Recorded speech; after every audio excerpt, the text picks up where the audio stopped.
Welcome back to the News Hub on WSJ Live. I'm Clemency Burton-Hill.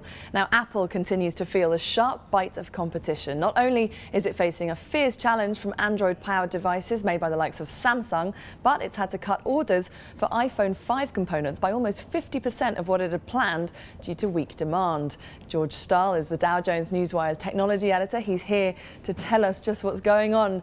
George, thank you so much for joining us this morning.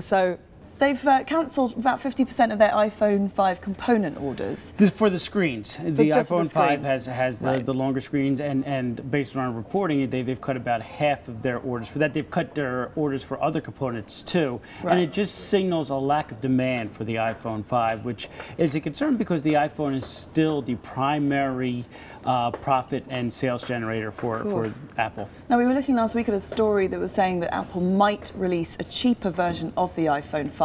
Could that have any connection to what's happened with the cancelling of these orders, for example?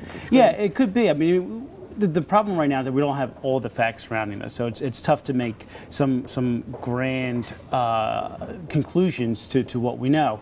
But one thing that we do know is that the iPhone 5 has had trouble overseas where the price is higher because the telephone companies there don't subsidize the phone as they do in the U.S. In the U.S., the wireless carriers will subsidize the phone, bringing the price down for the customer. There, the customer has to pay full price for the phone, and that has hurt sales of the iPhone 5 there, with rival Android phones picking up a lot of that slack. Right, because I mean, those units are like $600 a pop. It's a lot. Well, what sort of an impact is this having on Apple's stock price, which has been taking it on the chin, as we know, of late? We're looking at it there. Yeah, it's come back a little bit pre-market, but earlier this morning it was below 500, which would be the first time, if it trades that way during the regular session, be the first time that it trades below 500 in the regular session since last February. So there's a lot of concern heading into Apple's earnings, which is coming next Wednesday, January 23rd. So we'll be paying a very close eye on that. Yes. And what do you think Apple are going to, I mean, besides cancelling orders, besides potentially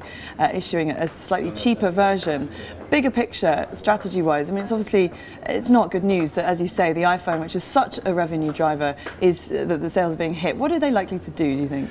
Well, I think what they need to do is just rebuild enthusiasm and momentum in its iPhone product line, because as we said, it's still a very important product to Apple. And right now they've lost a little bit of the momentum. The changes that we've seen in the last couple of iPhones have been considered more evolutionary than revolutionary, and so they've lost a little bit of their mojo. So we also saw last week that Google had pipped Apple to the post when it came to patents last year. So there's a little bit of concern that has Apple lost a little bit of its cachet in the market and with consumers, and that's what they need to get back.